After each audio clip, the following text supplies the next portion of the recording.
Lucky Kannayya vlogs. ఎక్కడికి వెళ్తున్నారు ఇప్పుడు? ఇప్పుడైతే మా డాడీ సైకిల్ కొంటారంట. సైకిల్ కొనడానికి పోతున్నాం. Hi friends, welcome to our channel. మా పిల్లలు అయితే ఎప్పటి నుంచో సైకిల్ కొనియమని అడుగుతున్నారు, కానీ స్కూల్ ఉన్నప్పుడు వాళ్ళకి తొక్కడానికి టైం ఉండదు కాబట్టి కొనివ్వలేదు. ఇప్పుడు సమ్మర్ వచ్చేసింది కదా, ఇంకా కొనివ్వమని అల్లరైతే చేస్తున్నారు. అందుకనే బయటికి అయితే వచ్చేసినాం సైకిల్ కొనడానికి. మాకు దగ్గరలో అసలు ఎక్కడుందో తెలీదు, అందుకే రోడ్డు మీద అలా చూసుకుంటూ వెళ్తున్నాం. వీడియో అయితే చివరి వరకు చూడండి, మేము ఏ సైకిల్ కొన్నాం అనేది. ఈసారి ఎండలు అయితే ఎక్కువగా ఉన్నాయి కదా, అందుకే మేము నైట్ టైంలో అయితే వెళ్తున్నాము. ఈ టైంలో కూడా ఫుల్ వేడి గాలి అనేది వస్తుంది. వెళ్తున్నాం కానీ మాకు ఎలాంటి సైకిల్ తీసుకోవాలని కొంచెం కూడా ఐడియా అయితే లేదు. అక్కడికి వెళ్ళాక పిల్లలు ఏ సైకిల్ కొనమంటారో మీరే చూడండి వీడియోలో. ఫైనల్గా అయితే మాకు ఒక సైకిల్ షాప్ కనిపించింది. ఇంకా కనిపించగానే పిల్లల ఫేస్లో అయితే ఫుల్ హ్యాపీ. సైకిల్స్ అన్నీ కనిపించగానే నాకు ఇది కావాలి ఇది కావాలి అని ఇద్దరైతే అడుగుతున్నారు. ఇంకా వెళ్ళగానే మా చిన్నోడైతే ఉన్న సైకిల్ అన్నీ ట్రయల్ కొడుతూనే ఉన్నారు. మా పిల్లల హైట్ అయితే ఇద్దరిది కొంచెం సేమ్ హైట్లో ఉంటారు, అందుకే ఒక సైకిల్ తీసుకుంటాము, ఇద్దరు దొక్కండి అని చెప్తే ఓకే అన్నారు. ఇద్దరికి యూజ్ అయ్యేలాగా ఉండేలా తీసుకుందామని అనుకుంటున్నాం. ఇంకా వాళ్ళ డాడీని అడుగుతున్నాడు, ఈ సైకిల్ నచ్చింది డాడీ అని.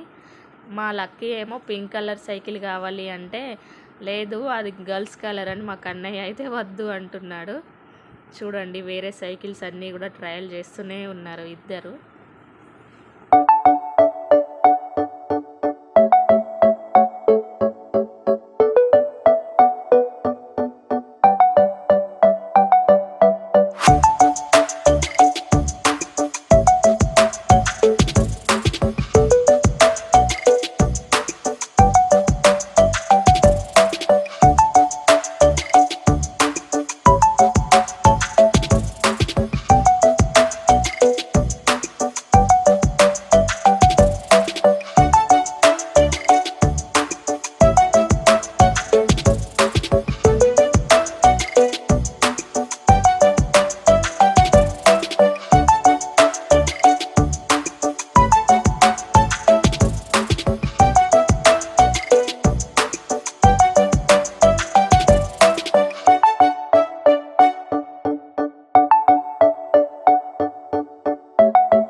ఇక్కడైతే మా ఆయన వాటి ప్రైసెస్, ఇంకా సైకిల్ ఏ కంపెనీ బెస్ట్ అనే దాని గురించి అయితే మాట్లాడుతున్నాడు.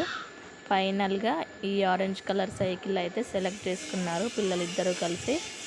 ఇక ఇప్పుడు అక్కడ ఉన్న ఒక అంకుల్ దాన్ని మొత్తం సెట్ చేస్తున్నాడు అనమాట, కరెక్ట్ ఉందో లేదో అని. వాళ్ళే చెక్ చేసి ఇచ్చేసారు. ఇక అస్సలైన యుద్ధం ఇప్పుడు స్టార్ట్ అయిందనమాట ఇద్దరికి. ఇంకా నేనే ఫస్ట్ దొక్కుతానంటే నేనే ఫస్ట్ దొక్కుతాను అని అల్లరి అయితే బాగా చేశారు. కన్నయ్య అయితే ఫస్ట్ స్టార్ట్ చేశాడు తొక్కడం.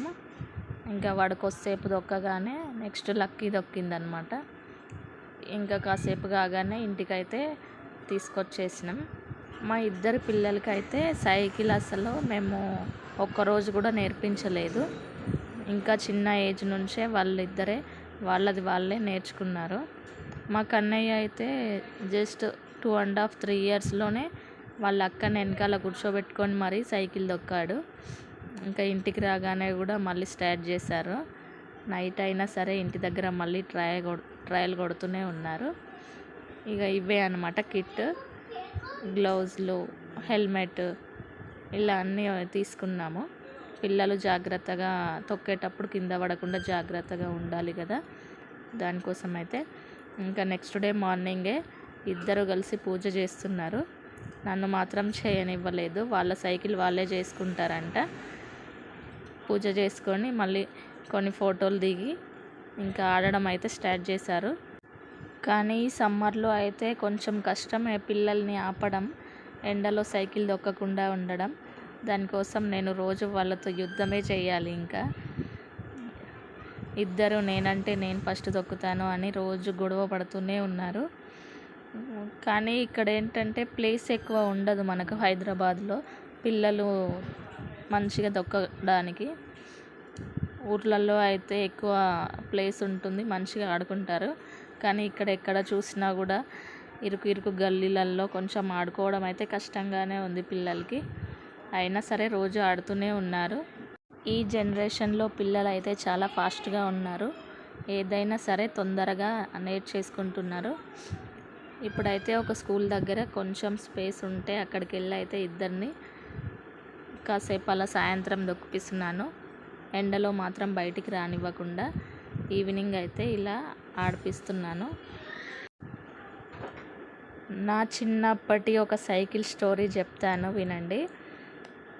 నాకు స్కూల్ మా ఊర్లో 7th క్లాస్ వరకే ఉండేది. ఇంతకుముందు వీడియోలో కూడా చెప్పాను కదా. 8th, 9th, 10th అయితే పక్క ఊరికి వెళ్ళాలి. వెళ్తే నడుచుకుంటూ వెళ్ళాలి, లేదంటే సైకిల్ మీద వెళ్ళాలి. ఆటోలు, బస్సులు ఏవి వెళ్ళవన్నమాట టైంకి. అందుకనే సైకిల్ అయితే కొనిచ్చారు మా బాపు. ఇంకా నేర్చుకుంటుంటే సమ్మర్ అంతా నేర్చుకుంటున్నాను. నాకైతే అస్సలు రాలేదు. నా ఫ్రెండ్స్ అందరికీ సైకిల్ నేర్చుకున్నారు. ఇంకా వాళ్ళు స్కూల్కి వెళ్ళడానికి రెడీగా ఉన్నారు. నాకు మాత్రమే రాలేదు. మా బాపు ఒకరోజు తీసుకెళ్ళి నేర్పిస్తున్నాడు. ఇంకా మా బాపుకి కూడా కోపం వచ్చి పట్టుకొని సైకిల్ దొక్కమన్నాడు. వదిలేశాడు. ఇంకా రావట్లేదు ఇన్ని రోజుల నుంచి అని. అలా వదిలేయడం వల్ల దెబ్బలు కూడా తాకాయి కొంచెం చిన్నగా. ఇంకా మా ఫ్రెండ్స్ ముందు కూడా అన్నాడు, ఇన్ని రోజుల నుంచి సైకిల్ కొనిచ్చినా ఇంకా నేర్చుకుంటలేదని. నాకేమో ఇంకా కోపం వచ్చేసి మాట్లాడలేదు ఫ్రెండ్స్తో. మా బాపుతో అసలు ఒక 1 hour అట్లా మాట్లాడలేదు. వాళ్ళ ముందు చెప్పేసరికి కోపం వచ్చి ఒక్కదాన్నే సైకిల్ తీసుకొని మెయిన్ రోడ్కి అయితే వెళ్ళి నేను ఒక్కదాన్నే నేర్చుకుంటున్నాను, ఇంకెవ్వరు లేరు, వెనకాల కూడా ఎవ్వరు సపోర్ట్ పట్టుకోలేదు. నేర్చుకుంటున్నా ఒక 1/2 hourలో వచ్చేసింది సైకిల్. ఇంకా మా బాపు వచ్చేసి మా ఫ్రెండ్స్ని పంపించిండు. ఒకతే వెళ్ళింది కదా, తోడు వెళ్ళండి నేర్చుకుంటుంది అని పంపించిండు. వాళ్ళు వచ్చేసరికి నాకు ఆల్రెడీ సైకిల్ దొక్కడం వచ్చేసింది. ఇంకా అట్లనే అందరం కలిసి స్కూల్ చూద్దాం పదండి అని స్కూల్ వరకు వెళ్ళినాము. వెళ్ళి అక్కడ స్కూల్ ఎట్లుంది ఏంటి, నెక్స్ట్ క్లాస్ రూమ్ అదేంటి అని అన్నీ చూసాము. నాకు ఈ స్టోరీ లైఫ్లో ఎప్పటికీ గుర్తుండిపోయే మెమొరీ అన్నమాట. అందుకే మీకు చెప్పాను. మనం ఎప్పుడైనా సరే దేని గురించి అయినా నేను చేయగలను అని అనుకుంటే తప్పకుండా నెరవేరుతుందని నేను అనుకుంటాను. And thank you for watching. Please subscribe our channel.